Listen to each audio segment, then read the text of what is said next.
I kind of want to jump up to this piece with Dave Smith. Dave Smith basically was on Joe Rogan, and it's a 3-hour podcast, and this is kind of a long clip, but I think it's so refreshing to hear a voice like Dave Smith's out there, especially in more kind of like right-leaning circles, because as we've seen, the Ben Shapiros and the Dave Rubins of the world are definitely hypocrites completely. But Dave Smith is not. And I love what he does here with Joe Rogan. And let's just watch it and talk a little bit about it. And then, do you have one of their flags? You should wave it around. Yeah. And we'll provide the around flags. in Congress. So they're talking about Ukraine right here. And, you know, Congress, I don't know if you saw that footage of Congress like waving Ukrainian flags after they got the money. We'll provide the flags. Don't worry. Give you flags. They're all uniform, same size. It's not like people bought them from different vendors. No, they all got them from the same. Well, they got a box of them. Hey, make sure you guys grab your flags. It's fucking bonkers. It's also just so the thing that's so wild to me is that after, and I know I've talked about this, I'm sure, on previous episodes, but just after 20 years of the terror wars and what a disaster those were, and to the point that everyone agreed, John McCain wrote in his memoir that the war in Iraq was a mistake. That's how universally agreed upon it is. Which is that hilarious. The war, even John McCain would acknowledge we got that one wrong. So, and it's not like anyone else is defending any of the other terror wars at this point. But then as soon as we kind of get out of them, we're not even fully out, but we're mostly out, we just get into these proxy wars in Ukraine and now in Israel that are clearly wars of choice for America. Like, we don't have to be involved in these. We're just still deciding to continue this war machine going. These last two are really important. When they get done, we're done. Okay, so I'm going to take another sidebar and talk a little bit about Ukraine right now, because that was a good setup for this other bit I have. I got banned from, well, I didn't get banned, but I had a piece removed from TikTok a while back. And all I said was this, and censors be damned, I don't think that it's out of line to say this because I've heard it said now. But I just said, look, if you really care about the Ukraine and you really care about Ukrainians, you would want a quick end to this war because, you know, Ukrainians are dying. And I don't wish that on anyone, Russians either, you know. I think that war is fucking stupid and it doesn't solve anything usually. And I'm not saying that I'm not naive, you know, I'm not saying it's going to end, but I think that any sensible person should start from a place where that's where violence is the last resort. And we should be doing everything we can to connect and talk and figure things out on a rational human level. I don't think anyone can really argue with that. So I haven't talked much about the Ukraine thing lately, but these recent headlines kind of crossed my path, and I wanted to talk about this because you know, it's still going. So this is a recent headline from CNN. Everyone will fight. Ukrainian men weigh their options as a new draft law comes into effect. So they are getting ready to conscript a lot of older Ukrainians now as the grind continues. And just watch this clip real quick from CNN. Could open the door for more people to be conscripted into the military. Debate on a new bill began in a parliamentary committee on Thursday. The proposed changes include lowering the conscription age and introducing mandatory basic training. Ukraine's military has recently requested up to I swear I've seen this stock footage they're showing before. 500,000 more troops as the country faces a protracted conflict with Russia. The proposals would have to be approved by the full parliament before being signed into law by President Volodymyr Zelensky. Well, for more on that, we're joined by Peter Zalmeyev, the director of Eurasian Democracy Initiative. He is speaking to us from Kyiv. Good to have you with us. Greetings. Well, Ukraine's military is in need of a huge boost on the front lines. We're hearing that they want 500,000 people. What's it going to take to mobilize that? And what does it say about the current state of war? Well, the stark reality is that Ukraine's army is old age-wise compared to the enemy. While the average age of Russia's recruits is 35, Ukraine's is 42. And compare that with the U.S. average age of 30. The men currently on the front lines have been added since the very first days of the war, and they clearly need a break. The government has requested, as you said, 500,000. Maybe even more will be needed down the line, and it will take significant time and effort, not only to mobilize them, but to train and equip them, and to do it all in pretty short order. The outcome of this effort will no less than make or break Ukraine. This will be absolutely crucial for Ukraine's survival. So they're talking about 500,000 more troops. And Peter, of course, next month marks 2 years since Russia launched its invasion of Ukraine. It's been such a long slog. And despite all of Ukraine's gains and its impressive will to fight back, how hard is it to maintain morale right now? Well, you just can imagine what an icy cold bath it has been for 25, 30, 40-year-old hipsters in Kiev and other Ukrainian cities that after this 2 years of war have been living with pretty much all the urban creature comforts in almost pre-war conditions, excluding obviously the almost daily missile attacks. I love the way he says that. He's like, they've been living in pretty much, creature comforts, pre-war conditions, except for, of course, the almost daily missile attacks. But after 2 years of almost exclusively victorious rhetoric on national TV, hard-cold realization has sunk in that unless, like you said, 500,000 get mobilized in short order, get super fast basic training, and be thrown into battle around the I want to back that up for just a second. very state, the He very said something there that is very telling. Listen to this. Almost exclusively victorious rhetoric on national TV, hard-cold realization has sunk in that unless, like you said, After almost exclusive victorious type rhetoric on national TV. Let me rewind that one more time.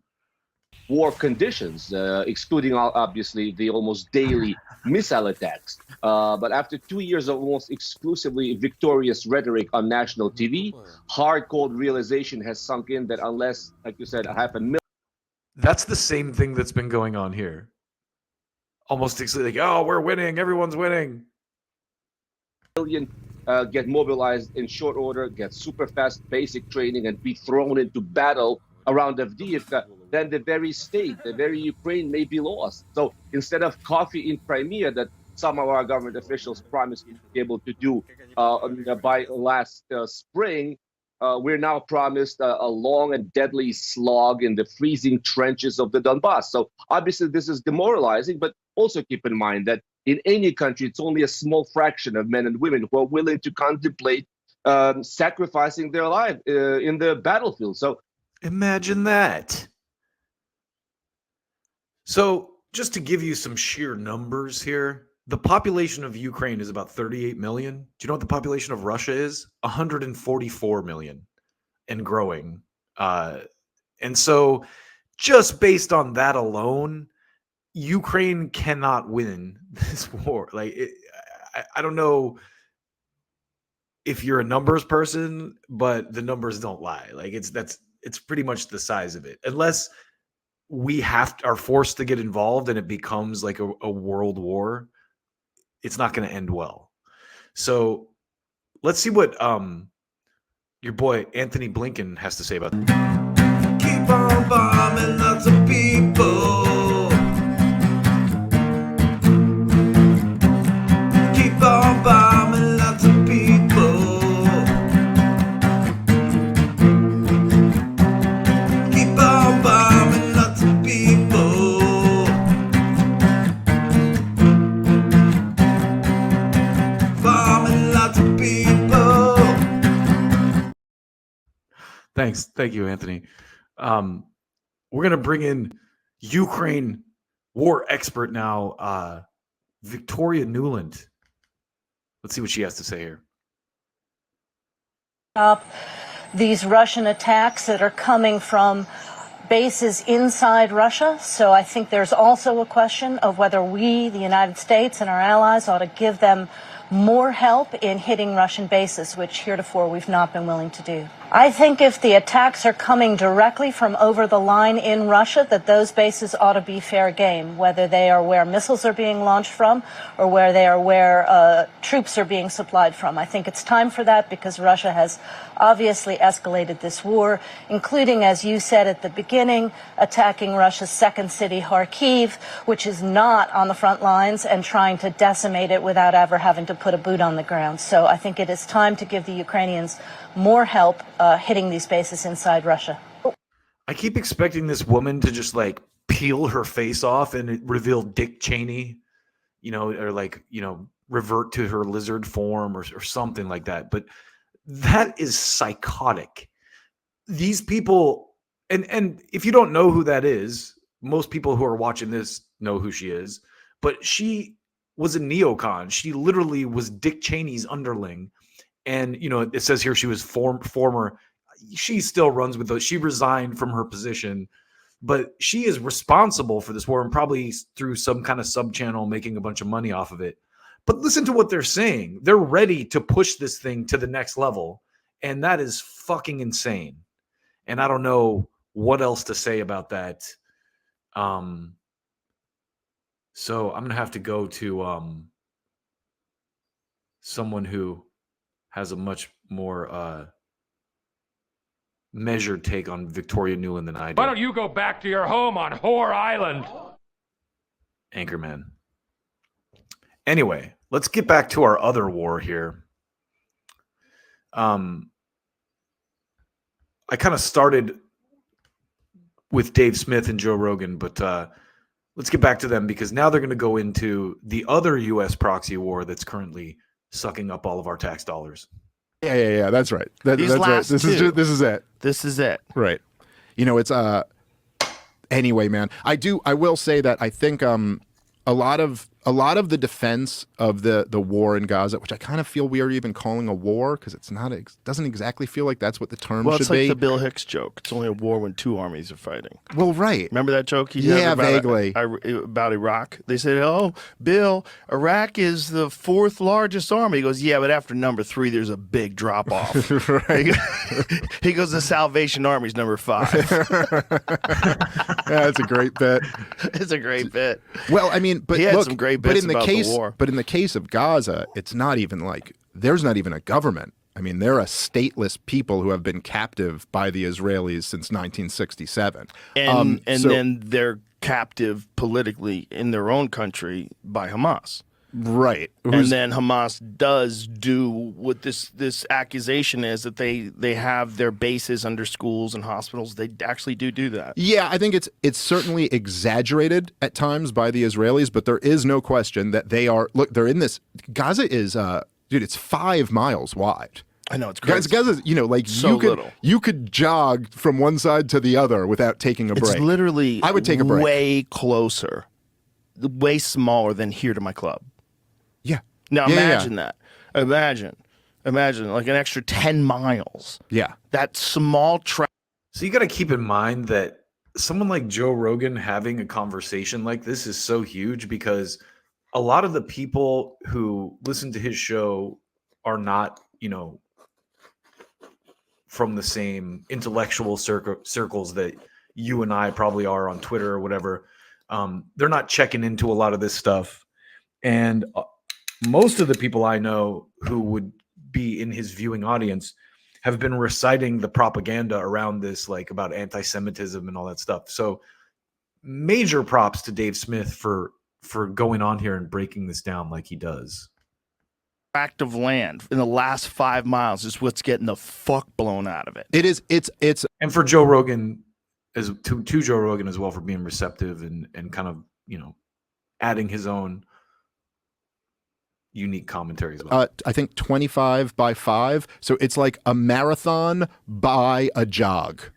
You know what I mean? Like that's Gaza. It's so and little. So, no, look, so I'm just saying part of this, and this isn't, I'm not like making any excuses. I mean, there's no question there have been incidents of Hamas like embedding themselves in civilian locations.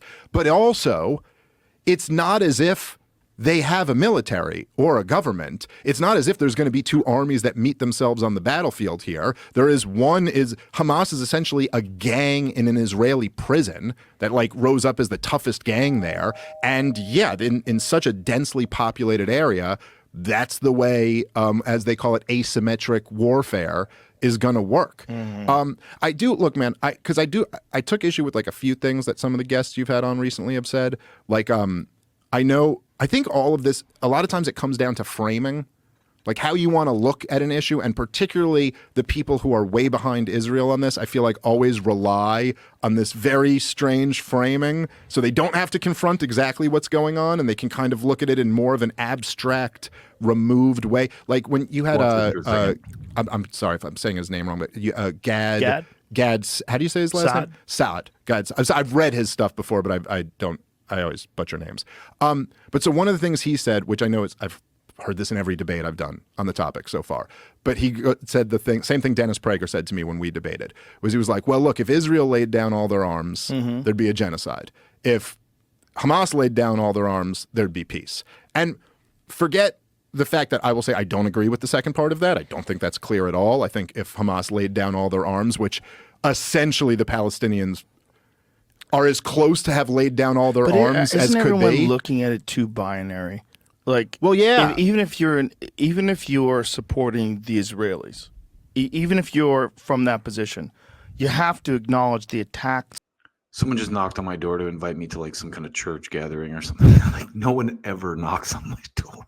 It's on AIDS workers. Like it seems to be there's a bunch of targeted attacks on people bringing in food. Well, like Jose Andres's people. Yeah. And then there's been more of those. Like there's all these, I think, how many documented attacks are there on aid supply? Because it's a big number. There's been several, I know, for sure. I think it's a big number. Yeah. No, I mean, it's been hard. It's creepy. Well, I remember when you had, anyway, just the point I was making about Gad's thing is that it's also this, like, I just hate when people retreat to almost these hypotheticals. It reminds me of Sam Harris's argument about why you were really wrong. This is so good. Okay. And this is what I love about this, and you'll see it. Joe Rogan is so cute. Like he tries to play like devil's advocate and be like the bigger man. Like, oh no, that's not what he was saying. But this is such a great analogy, and I love Dave Smith for doing this. With the at least 8 times. 8 times. Yeah, that's so a lot. 8 times Israeli forces have attacked humanitarian aid convoys and buildings in the Gaza Strip at least 8 times since October, despite being given coordinates to ensure their protection. Human Rights Watch has said in a new report. So they're targeting these people. So you've got some members of the Israeli military that don't give a fuck, and they want to stop these people from getting food. And well, look, and this has kind of been like egged on. Look, there'll be so much like scrutiny over like some college kids chanting "From the river to the sea." And look, but for the record, if I was in charge of those protests, I'd say stop chanting that, because even if you don't mean it to mean the Jews are, even if you don't mean it that way, which some people will argue they don't, and that's fine. Maybe that's not what you mean. Maybe you mean is from the river to the sea, everyone will be free and whatever. Maybe that's how you mean it. But it's also the same thing Hamas chants, and they clearly mean something else when they say that. Exactly. So like maybe just use a different term. Right. You can't use a swastika for its old-timey use. Right. It's like, if nothing else, it's a bad idea. Yeah. However, for all the scrutiny there'll be over what these 20-year-olds are hollering at Columbia, when Benjamin Netanyahu is saying they're Amalek as you're going into this area, which, you know, the story from the Bible is that you're supposed to kill the women and the children. And the story is that they fucked up by not killing all the women and the children. And then, like, they came back. And, like, now, even if you could argue he doesn't mean it that way, it's like, okay, but is you're saying Amalek the story from the Bible? The story is they were like a tribe who was like an evil tribe, and you had to kill all of them, kill the women and the children. And that's the specific like lesson of that story, is that you're supposed to kill the women and the children. And then you conduct a campaign like this. This is, by the way, this is what was in the South Africa case that they brought to the UN, and that they, you know, the ICJ basically said that Israel is plausibly committing a genocide.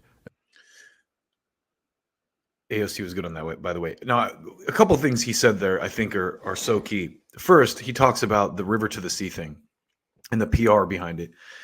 It doesn't matter what you say, they're going to find a way to make it anti-Semitic. So I don't know that he's wrong about that either. Like, maybe it's not the best messaging for the protests. It's the same thing with like defund the police, right? Like people get mad about that. They're like, oh, that'll never work, you know, but it's not like that's what people expect to actually happen.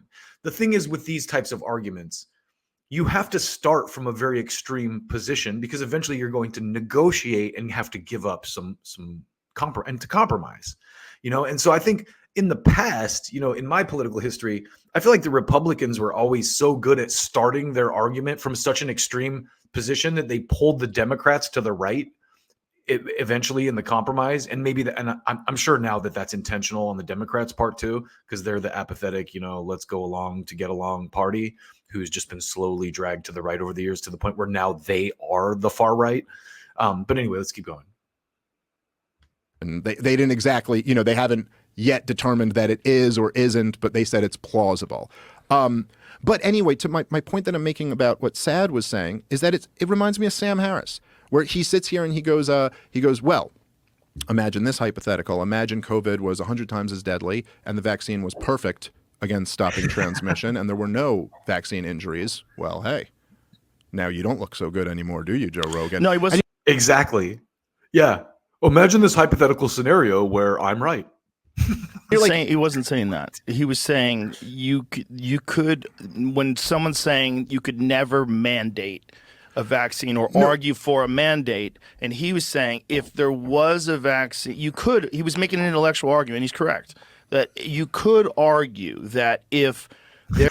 I love Joe Rogan ties himself in knots right here to try and justify this, and he just can't. It's like Chris Cuomo when he was asked about ivermectin, and he's like, Joe Rogan, now people are going to say Joe Rogan was right, and then he pauses, and he's like, okay, Joe Rogan was right. There was a vaccine that had 0 side effects and was 100% effective, and if everybody took it, the disease stops. You could make that argument. Well, what he was saying was that then how would we feel? But he goes, then how would we... Yeah, that doesn't exist. It's a hypothetical. We feel about what Joe Rogan is saying and what RFK is saying when they were, you know what I mean? But the point is that thing that's doesn't not exist. the hypothetical. Like that. Well, okay, not only fine. that, it doesn't exist Yes. in nature. Right. There's no vaccines that are 100% safe with no side effects. None of them. I'm just saying I'm not against engaging in a... So I drive rideshare, and lately I've talked to a lot of people. So last night I picked up this married couple, had a baby at home. They were drunk, very cool people, much younger than me, probably, brand new baby. And the husband gets in, I can tell he's real drunk. And then the wife gets in and they had to switch seats. And as he's like getting out, she's like, just ignore him. He's really drunk or whatever. So we get in, we start talking, and then they said something. We got driving, and the wife in the back said something. She's like, Biden's America. And I was like, yeah. And they're like, and then I said something about, they're like, sorry if that offends you or something. I said, no, this is a free speech car. And they're like, oh, we like that. And then we got to talking, and they were telling me about how she was a liberal until COVID. And that's when she started to question this stuff. And so I think that I love that, people are coming around to the idea that all this division shit has to stop. And yeah, you can disagree with people on an issue by issue basis. You can disagree with people, but when it comes down to all this stuff, we all have a lot in common. We all have the same goals and the same, anyway, the end of that conversation got to like, everyone should just be able to do what they want and be left alone. And I think that in the past, it got me thinking is like, when I was a Democrat or when I was like a liberal back in the day, the threat was always that, hey, the Republicans want to take away abortion rights and take away gay people's right to marry and stuff like that. And I think that the right has evolved enough to the point where, the people in the populist right anyway, have evolved enough to the point where they're like, I don't care. They're more libertarian. They're like, let gay people get married. Just stay the fuck out of my life. Let people get a vax or not get a vax. Just don't tell me what I need to do. And I think that you could, you see it with the Republican evolution on the abortion thing. Trump literally came out and said he is the de facto leader of the party. He's like, we're not going to fight abortion rights. He actually came out against the IVU thing that happened in Alabama, the stupid ass, because they banned it's so dumb. And he actually came out and was like, that's really dumb. Like, we actually want to promote people having babies, and this helps people have babies. So it's stupid.